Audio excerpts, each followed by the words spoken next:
सतगुरु जोगी पीर धाम से समझेंगे कि हमारे देश में इतने त्योहार क्यों मनाए जाते हैं। जन्माष्टमी, रामनवमी, हर त्योहार, अब नवरात्रे आ गए, तो ऐसा क्यों है? तो ऋषि मुनियों ने ऐसा हर त्योहार को सेलिब्रेट करने के लिए इसलिए कहा क्योंकि गृहस्थ जीवन में कलयुग का प्रभाव इतना बढ़ जाता है और गृहस्थ जीवन में इतना ज्यादा बंदा बिजी हो जाता है शुरू से लेके अंत तक कि वो धीरे धीरे भगवान से, देवताओं से, अवतारों से कटना शुरू हो जाता है। तो इसके माध्यम से, अवतारों के माध्यम से थोड़ा उसको याद कराया जाए। और 5 देव उपासना है जिसमें कि विष्णु उपासना, शिव उपासना, दुर्गा उपासना, गणेश उपासना, सूर्य उपासना, इसके माध्यम से something is better than nothing. वो भगवान को याद करे, अवतारों को याद करे, संतों को याद करे, अपनी गीता रामायण को याद करे और पढ़े। और जब वो चाहे कर्म कांड ही करेगा, पूजा करेगा, शारीरिक ज्ञान इंद्रियों और कर्म इंद्रियों से ही भक्ति करेगा, आरतियां वगैरह करेगा, मंदिर में जाएगा, व्रत रखेगा, जब कुछ भी करेगा तो उसके बाद भी जब उसकी बात उसके मन को सुख शांति प्रेम आनंद नहीं प्राप्त होगा तो फिर जब गुरु के पास जाएगा तो पूछेगा जी मैं दुर्गा जी के लिए ऐसा करता हूँ, कृष्ण जी के ऐसा करता हूँ, विष्णु जी के लिए ऐसा करता हूँ, पर तब भी मेरे मन को शांति नहीं है, सुकून नहीं है। तो फिर उनको समझाएंगे कि ये तो इनिशियल शुरू की सारी बातें जो मैं साधना में स्टार्ट करने के लिए, और जैसे शुरू में A for apple, B for boy, C for cat, एक कहता मिल जाता है, उसके बाद धीरे धीरे हमें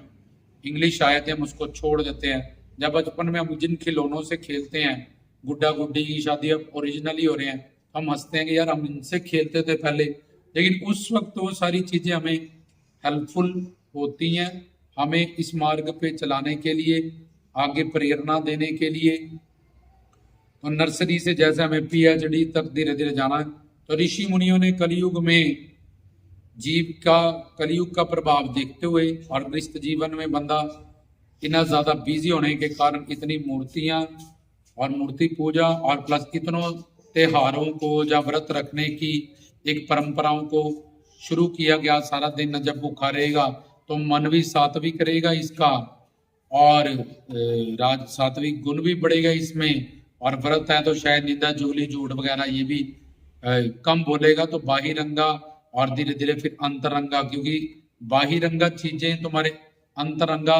तुम्हारे मन बुद्धि पे चोट करती है कि तुम कैसी संगत करते हो, तुम क्या सुनते हो, किसके पास बैठते हो साधना में, तुम किन किन चीजों का ध्यान रखते हो, वैसे ही तुम्हारा मन बुद्धि अंतःकरण अंदर बिहेव करता है और वैसे ही तुम बन जाते हो।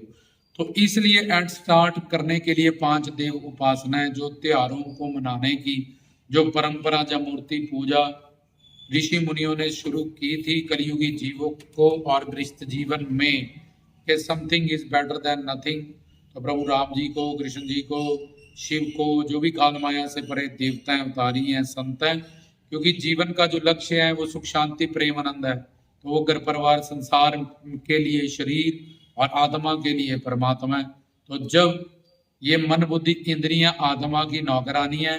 वो उसको कहते हुए आनंद लाओ, प्रेम लाओ, शांति लाओ, सुकून लाओ। तो इंसान सारी शारीरिक चीजें इकट्ठी करता रहता है और फिर भी माया के इस संसार से जब व्यक्ति वस्तुओं से जब उसको कोई चीज नहीं मिलती, संसार में बहुत बड़ा उसको दुख मिलता है, जब ट्रेजेडी हो जाती है, जब गुरुओं संतों का वो ज्ञान प्रवचन सुनना शुरू करता है, तब उसको पता चलता है कि यार आत्मा वाले सुकून के लिए मैं ये सारे शारीरिक रिश्ते और ये व्यक्ति वस्तुओं से जुड़ा था। अब उसको समझ में आता है कि आत्मा सुकून चाहती है, सच्चिदानंद स्वरूप है, इसलिए मैंने ये सारा कुछ जो बनाया था, इकट्ठा किया था संसार में। तो तब वो सही दिशा में प्रेम करता है और मंजिल तो उसकी बनी बनाई है सच्चिदानंद। और फिर संतों के पास जाके पूछता है, जब यात्राओं तीर्थों पे जाता है, वहां पहले संत होते थे कि बाबा बालकनाथ जी, जहाँ हरिद्वार, जहाँ वृंदावन, जहाँ कहीं और, उनके पास जाके वो ज्ञान प्राप्त करता था, तत्व ज्ञान शिक्षा दीक्षा प्राप्त करता था। तो तब उसको पता चलता था कि कर्म कांड में, भक्ति मार्ग में, ज्ञान योग में कौन से मार्ग में मैं चलूं, क्या साधना मैं करूं, कि ये मन की इंद्रियों की साधना मेरे कहीं काम आने वाली नहीं है। कर्म इंद्रियों की साधना 2 हाथ से, 2 पैर से, 1 जुबान से। ज्ञान इंद्रियों की साधना जिसके लिए शब्द स्पर्श रूप रस सुगंध, जिसमें कि आंखें, फिर कान, फिर नासिका, फिर जुबान, ये चमड़ी, ये ज्ञान इंद्रियां होती है। तो इससे की गई साधना शारीरिक होती है, फिजिकल होती है, तो उसका भगवान के वहां मूल्य नहीं होता। तो धीरे धीरे इस साधना को करते करते जब उसके पुण्य उदय होते हैं, किसी संत महात्मा तीर्थ पे जाता है, फिर साथ में व्रत रखने शुरू हो जाता है, साथ में मूर्ति पूजन करता है, इन त्योहारों को मनाता है, तो कब कभी प्रारब्ध के स्पोर्ट से, कृपा से, भगवान की कोई संत उसको मिलते हैं, तो फिर वो उनसे समझता है, जाता है, फिर वो आगे सही सिद्ध भक्ति की तरफ, साधना भक्ति के बाद साधना भक्ति, भाव भक्ति, प्रेमा भक्ति, तो वो प्रोग्रेस करना शुरू होता है। जैसे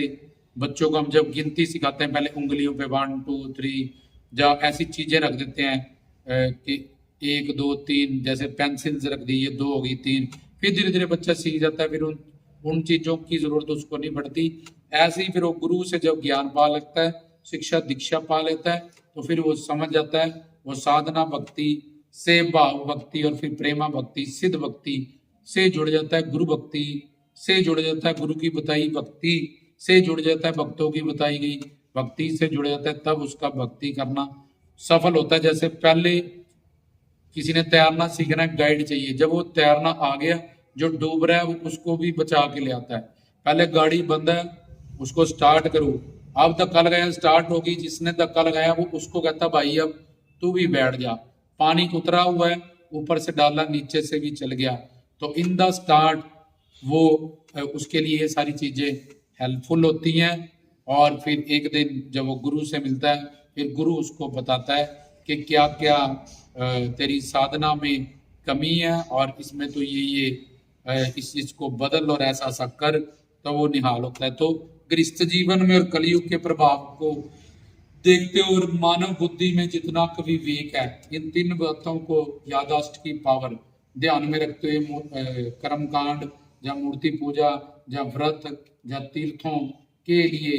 और युगों में या आजकल भी लोग उनको एड स्टार्ट चलाया जाता है, और धीरे धीरे जो किस्मत वाले हैं, रहमत वाले हैं, जिन पे करुणा कृपा होती है, वो आगे पूर्ण गुरु से जुड़ जाते हैं और फिर सिद्ध भक्ति करके निहाल होते हैं, मालो माल होते हैं।